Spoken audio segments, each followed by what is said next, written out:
बिस्मिल्लाहिर्रहमानिर्रहीम। मैं हूं मोहम्मद नियाज़, आपका फ़िज़िक्स टीचर। हम चैप्टर नंबर 8 पढ़ रहे थे। चैप्टर नंबर 8 का एक टॉपिक है स्टेशनरी वेव। तो स्टेशनरी वेव्स की हमने डिटेल देखी। अगर जिन्होंने नहीं देखी तो वो आप इजी फिज़िक्स विद नियाज़ उसके लेक्चर यूट्यूब के ऊपर सर्च करें, तो वहाँ पे आपको सारी डिटेल मिल जाएगी स्टेशनरी वेव्स क्या होती हैं। When two waves having the same frequency traveling in opposite direction superposed to each other form stationary wave।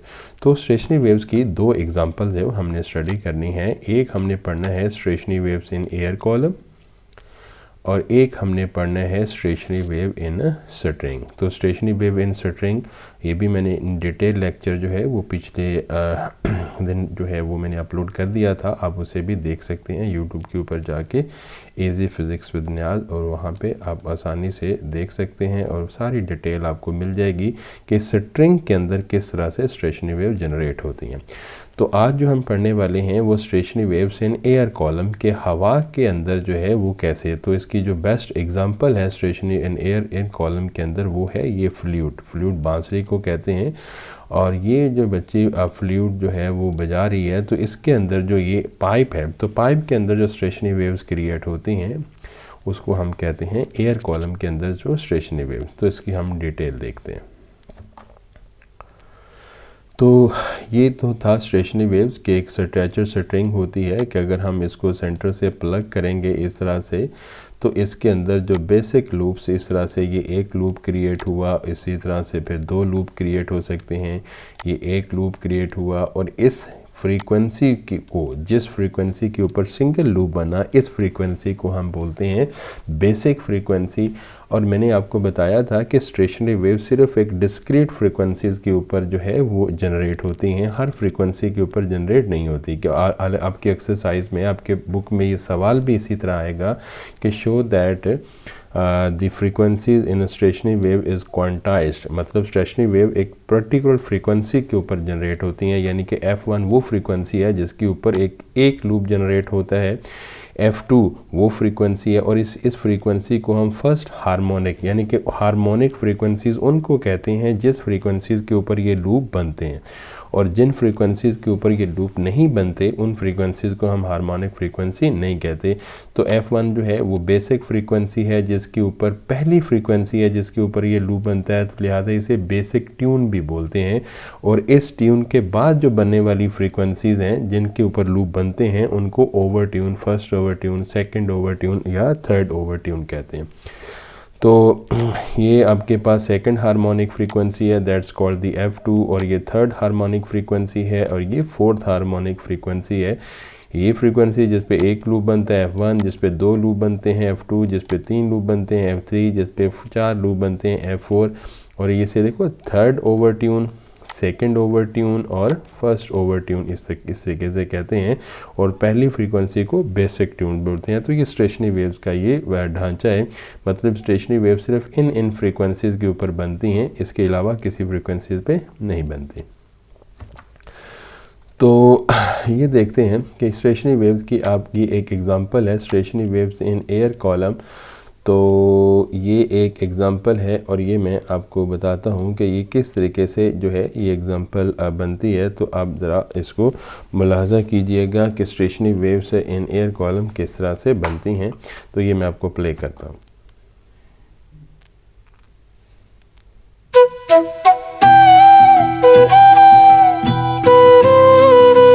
Enjoy करें।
ले भी ये आपने देखा कि स्टेशनरी वेव्स एयर कॉलम यानी कि एक शख्स बांसुरी बजा रहा है, तो ये एग्जांपल है स्टेशनरी वेव्स हैं इन एयर कॉलम की। तो stationery waves in air columns की अब हम आगे स्टेटमेंट है जो आपने पेपर में लिखना है, क्योंकि पेपर में आपने गाना बजाना तो नहीं है, आपने ये सारा डाटा लिखना है कि the relationship between the incident wave and reflected wave can be observe by using the organ pipe. और आर्गन पाइप इसी बांसुरी को कहते हैं, यानी कि वो पाइप जिसके अंदर से साउंड क्रिएट की जा सकती है, जिसमें से ट्यून क्रिएट की जा सकती है, उसको हम आर्गन पाइप कहते हैं। और फ्लूट आर्गन पाइप की एक बेस्ट एग्जाम्पल है। आर्गन पाइप क्या है? The primary driving mechanism is a wavering, यानी कि जिससे हम प्राइमरी जो वेवरिंग करते हैं, जिससे ऑसिलेशन होते हैं, sound produce sheet like a jet of air, यानी कि जिस तरह से हम हवा में जैसे भरते हैं हवा कि इस तरह से, ये जेट ऑफ एयर का मतलब ये है कि इस तरह से हम ऐसे करते हैं कि तो हमारे जो है वो लिप्स और इसमें से हवा का एक फाउंटेन फुवारा सा निकलता है, जाके जो आगे उसका कार्ड है उसको जो है वो क्या करता है, ऑसिलेट करवाता है। तो कहता है कि फ्रॉम फ्लूइड स्लिट, यानी कि ये जो इसकी बारीक स्लिट्स होती है जिसके ऊपर हम इस तरह से इसको स्लिट करते हैं, और विच इंट्रैक्ट द अपर लिप, जो कि हमारे अपर लिप के साथ भी इंट्रैक्ट करता है, and the air column in the pipe, और इसके अंदर जो एयर कॉलम उसके अंदर to maintain the steady oscillation, यानी कि इस पाइप के अंदर जो भी क्या होते हैं हवा के पार्टिकल होते हैं उसको ऑसिलेट करवाते हैं, और इस तरह से एक प्रॉपर जो है वो एक फ्रीक्वेंसी, एक प्रॉपर वेव बनती है जो कि ऑसिलेट करती है। और ये बात याद रखिएगा बच्चे। तो ये देखो ये ओपन एंड हैं ये सारे, ये बांसुरी मैंने आपको दो तरह की शो फोटो दिखाई हैं। इस तरह के आर्गन पाइप में ये देखो दोनों पाइप ओपन है, और इसमें देखो ये एक पाइप एक एंड क्लोज होता है और एक एंड ओपन होता है। तो ये दोनों तरह के आर्गन पाइप मिलते हैं। तो ये बात याद रखना बच्चों कि हमेशा जो ओपन एंड होगा, यानी कि इसका ये वाला एंड या ये वाला एंड, वो हमेशा एंटी नोड बिहेव करेगा, क्योंकि ओपन एंड के ऊपर पार्टिकल जो है वो उसको मुकम्मल फ्रीडम ऑफ ऑसिलेशन होती है। यानी कि ये ज़रा देखो मार्कर क्या है, इस तरह से ये ओपन एंड है और ये क्या है, क्लोज एंड है। तो ओपन एंड के ऊपर पार्टिकल को मुकम्मल इस तरह से ऑसिलेशन होती है, और जिनकी फ्रीडम ऑफ ऑसिलेशन होती है, पार्टिकल मैक्सिमम एम्पलीट्यूड के साथ ऑसिलेट कर सकता है। दैट्स वाई इसको हम क्या बोलते हैं, एंटी नोड। और जो क्लोज एंड होता है, यहाँ पे ये देखो ये इसका एंटी नोड बनेगा, और ये क्लोज एंड है, ये ज़रा देखो ये क्लोज एंड है और ये क्या बनेगा, नोड बनेगा। तो क्लोज एंड हमेशा किसी भी पाइप का नोड बनेगा, क्योंकि वहाँ पे पार्टिकल को ऑसिलेशन करने की फ्रीडम नहीं मिलती, और जो ओपन एंड है वो ऑसिलेट करेगा। लो अभी ये इसकी बेसिक फ्रीक्वेंसीज़ हैं, हमने देखनी है कि wavelength and frequency in organ pipe, यानी कि फ्लूइड पाइप के अंदर जो इसके बेसिक रिलेशन बनते हैं वो ये हैं।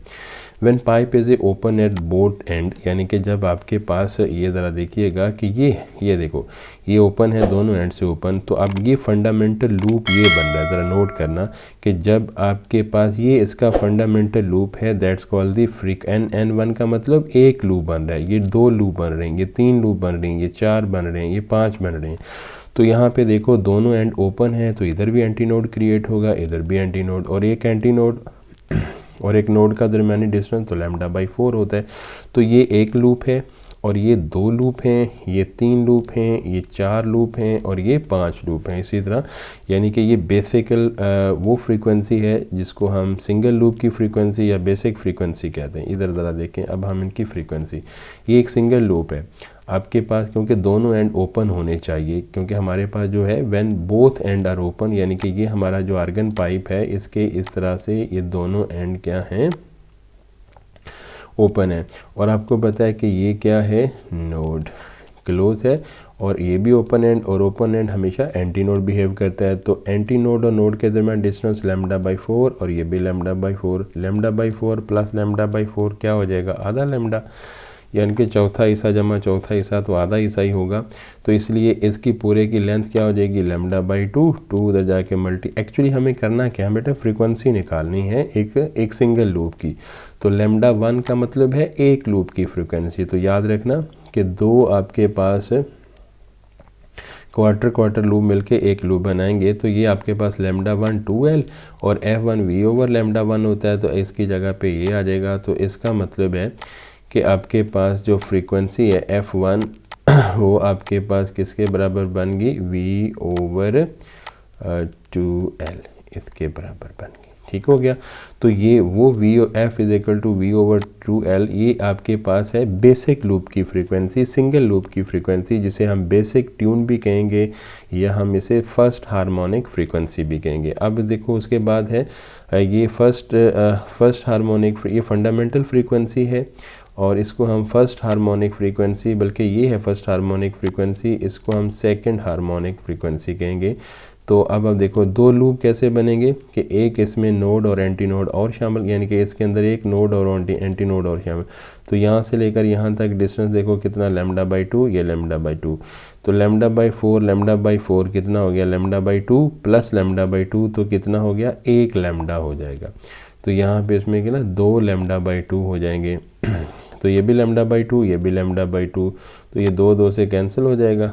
तो या ना भी कैंसिल करें यहाँ पे, तो इसका मतलब है कि यहाँ पे λ2 आपके पास क्या हो जाएगा, 2 λ/2 कैंसिल नहीं भी किया उसने, तो ये उधर जाके मल्टीप्लाई हो गया। तो यहाँ पे λ2 की वैल्यू क्या निकल आई, 2L/2। तो F2 क्या आएगा, 2L/2।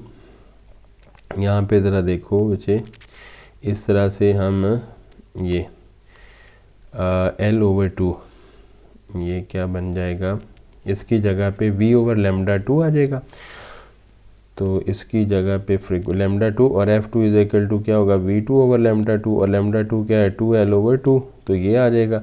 तो अब ये आपके पास क्या बन जाएगा, λ2 की जगह पे आपने क्या पुट कर दिया, 2L पुट कर दिया। तो F2 आपके पास 2 और V/2L, इधर देखो V/2L किसके बराबर होता है, F1। तो इसका मतलब ये हुआ कि अब आपके पास जो F2 फ्रीक्वेंसी बन गई वो बन जाएगी 2F1 बन जाएगी ये। ठीक है। और इसके बाद आप इसी तरह अगर हम करेंगे F3, वो भी क्या बन जाएगी, F3 वो बन जाएगी 3F1 बन जाएगी।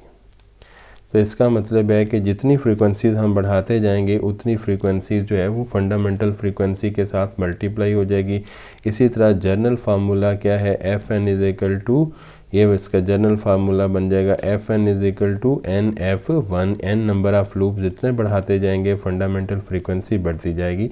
तो इससे साबित हुआ कि फंडामेंटल फ्रीक्वेंसी हर लूप की एक क्वांटाइज्ड है, यानी कि बेसिक फ्रीक्वेंसी उसके ऊपर जंप करती है। तो ये आपके पास लैम्डा आ जाएगा, लैम्डा आपके पास क्या आ जाएगा, वेवलेंथ 2L/n। ये n क्या है, नंबर ऑफ़ लूप्स। जैसे नंबर ऑफ़ लूप्स बढ़ते जाएंगे वेवलेंथ क्या होती जाएगी, कम होती जाएगी, और n की value 1 2 3 up to so on हो सकती है। ठीक है।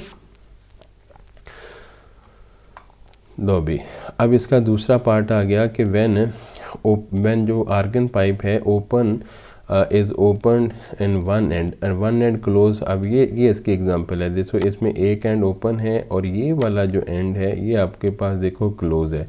ओबियसली अगर ये आपके पास यहाँ पे एक पूरी एक वेव बनती है तो ये क्लोज ये ओपन, तो जो क्लोज एंड है वो तो नोड होता है, ओपन एंटी नोड। तो ये इसका एक लूप बनेगा जिसमें एक एंड जो है वो आपके पास क्लोज और एक ओपन, और ओपन एंड हमेशा एंटी नोड होता है। तो नोड और एंटी नोड के दरमियान डिस्टेंस कितना होता है, λ/4। तो यहाँ पे देखो L इज इक्वल टू λ/4। तो ये आपके पास λ1, ये 4 उधर जाके, ये देखो ना 4 उधर जाके मल्टीप्लाई हो जाएगा। λ1 is equal to 4L F1V/λ1, और λ1 की जगह पे क्या आ गया 4L। तो लो भाई इसकी फ्रीक्वेंसी क्या बन गई, नोट करना, आपकी फ्रीक्वेंसी F1V/4L बन गया। वहाँ पे 2L था और यहाँ पे 4L बन गया। तो ये थोड़ा सा फ़र्क है, इसमें ज़रा देख लीजिएगा। इसी तरह आपके पास ये फंडामेंटल फ्रीक्वेंसी, और इसको फर्स्ट हार्मोनिक फ्रीक्वेंसी भी कहते हैं, इसे बेसिक ट्यून या फर्स्ट, और इसे भी सेकंड कहेंगे, ये सेकंड है। अब सेकंड हार्मोनिक फ्रीक्वेंसी में देखो क्या हो जाएगा, एक यहाँ पे इसके अंदर एक, इसी के अंदर ये देखना एक आपके पास नोड और एक एंटी नोड और ऐड कर देना है। तो यहाँ तक था पहले, तो अब देखो एक नोड और एक एंटी नोड हो, तो यहाँ से लेकर यहाँ तक λ/2 और ये λ/4, तो दोनों को जमा करेंगे तो आपके पास L इज इक्वल टू 2 λ/4 आ जाएगा। यानी कि बेसिकली ये ऐसे जमा होगा λ/4 ये वाला प्लस λ/2 आपके पास 2। तो ये आपके पास क्या बन जाएगा, इसको हम 2 दफ़ा, बल्कि ये गलत लिखा हुआ है कि ये 3 आएगा, 3, यानी कि ये भी लैम्डा बाई 4, ये भी लैम्डा बाई 4, ये भी लैम्डा बाई 4, तो 3 लैम्डा बाई 4 आएगा। तो ये आपके पास उसके बाद यहाँ पे L की वैल्यू यहाँ से निकाल लेना, तो ये लैम्डा की वैल्यू यहाँ से लैम्डा 3 आएगा। 3 लूप बेसिक बनेंगे ना, तो इसकी वैल्यू आएगी आपके पास 4L/3 आ जाएगी। तो ये गलत है, ये नहीं, ऐसे नहीं आना। तो यहाँ पे तो इसकी जगह पे भी क्या आना है, 3 आना है, ठीक है। और ये F2 इसकी फ्रीक्वेंसी बनेगी नहीं, ये 3 फ्रीक्वेंसी 3 लूप की फ्रीक्वेंसी बनेगी और ये लैम्डा 3 आएगा, ठीक है। तो इस तरह से आपके पास जो F3 यानी कि जो सेकंड हार्मोनिक वो F2 नहीं बनती, वो बल्कि F3 बनती है और वो बनेगी 3F1 ये बनेगी, ठीक है। अब बुक पे ज़रा इसकी करेक्शन की हुई है, वहाँ से देख लेना, क्योंकि इसमें बेसिक एक लूप के बाद 2 लूप नहीं 3 लूप बेसिक जो है, बेसिक अगर एक नोड और एक एंटी नोड है ना, तो इसमें 3 लूप जनरेट होते हैं, 3 के बाद ये 5 जो है वो जनरेट होते हैं। तो इसी तरह F4 नहीं जनरेट होगा, F5 जनरेट होगा उसके बाद, और वो हो जाएगा 5F1, ठीक है। तो इसका मतलब है, ये देखो इसका फार्मूला भी Fn = NFn, यानी कि इसका फार्मूला, और इसमें n एक लूप बन सकता है, 3 बन सकते हैं, 5 बन सकते हैं, और ये इसकी वेवलेंथ का ये सही फार्मूला है, यहाँ पे इस तरीके से ही आएगा। तो Fn = फार्मूला ये ना भी लिखें तो खैर है, अब F = ये लिखो NF1 ये लिखो, ठीक है, ये सही नहीं है। तो इसका मतलब है n की वैल्यू 1, 3, 5, यानी कि सिर्फ F1 के ऊपर एक वेव जनरेट होती है, 3 के ऊपर और 4, 5 के, इनके ऊपर ये जो है वो वेव जनरेट होती हैं, जिसको हम बेसिक ट्यून्स कहते हैं, जिसके stationery waves in longitudinal waves in closed pipe, stationary waves longitudinal waves in a pipe closed at one end, only odd harmonic present, सिर्फ जो है वो odd harmonic frequencies जो हैं वो present होती हैं, longitudinal waves होती हैं इन पाइप, और पाइप के अंदर जो है वो longitudinal waves बनती हैं, और स्ट्रिंग के अंदर जो हैं वो आपके पास ट्रांसवर्स वेव्स बनती हैं। तो इस तरीके से ये आपकी कैलकुलेशन बुक के सब यहाँ पे थोड़ी सी मिस्टेक होगी, इसको आप ठीक कर लेना, बुक के ऊपर भी की हुई है। तो ये मैंने आपको समझा दिया कि इसके अंदर 1 लूप बनता है, 3 लूप बनते हैं और 5 लूप बनते हैं, 2 या 4 या 6 नहीं बनते। तो ये इसकी 8 हार्मोनिक फ्रीक्वेंसीज जो है वो इसके अंदर बनती हैं, ठीक है। लेकिन ये बड़ा ज़बरदस्त फिनोमिना है। ज़रा इसकी फ्रीक्वेंसी का F = 2L, F टेंशन है M। अब अच्छा इसका मतलब है कि फ्रीक्वेंसी किस पे डिपेंड कर रही है, लेंथ के ऊपर। ये L आपके पास 1 नहीं समझ लेना, ये लेंथ है। तो इसका मतलब है कि लेंथ अगर चेंज करेंगे तो फ्रीक्वेंसी चेंज हो जाएगी। और ये मैंने आपको बताया था कि आवाज़ की जो आपके पास ग्रिल और जो भारी और बारीक जो आवाज़ होती है, उसकी जो है भारी और बारीक आवाज़ का जो डिपेंडेंस है वो फ्रीक्वेंसी के ऊपर होता है। तो यहाँ पे देखो लेंथ चेंज होने से फ्रीक्वेंसी, ये देखो ये आपके पास एक साउंड सिस्टम है, ये गिटार है, या समझ लें कि ये एक बांसुरी का इसे सेट है, और ये ज़रा नोट करो कि ये सारी डिफरेंट लेंथ की है। तो जैसे जैसे ये इस तरह से आपने ऐसे वाइब्रेट करेगा तो हर इसकी जो है वो इधर देखो इसकी लेंथ चेंज होगी, इसकी लेंथ चेंज होगी। तो जैसे ही लेंथ चेंज होगी तो सारों की फ्रीक्वेंसी अलग अलग होगी, ऐसे हो जाएगा ना इस तरीके से। तो हर बाजे की अलग अलग लेंथ है, इसका मतलब है कि उसकी अलग अलग फ्रीक्वेंसी है, तो वो डिफरेंट ट्यून जो है वो जनरेट करेंगी। क्योंकि ये देखो सबकी फ्रीक्वेंसी अलग है, ये इस लेंथ अलग रखने का मतलब ये है कि सबकी फ्रीक्वेंसी जो है वो अलग से जनरेट हो। तो ये है बच्चों आपके पास स्टेशनरी वेव जो कि एक क्वांटाइज फ्रीक्वेंसीज़ के ऊपर बनती हैं। हमने इसकी 2 एग्जांपल पढ़ी, इन एयर और इन एयर कॉलम के अंदर और स्ट्रिंग के अंदर। तो ये सारी डिटेल बुक के ऊपर भी लिखी हुई है, वहाँ से भी आप देख सकते हो। कोई बात समझ नहीं आई तो आप ज़रूर मुझसे पूछ सकते हो, ठीक है। ओके, अल्लाह हाफ़िज़, थैंक यू वेरी मच।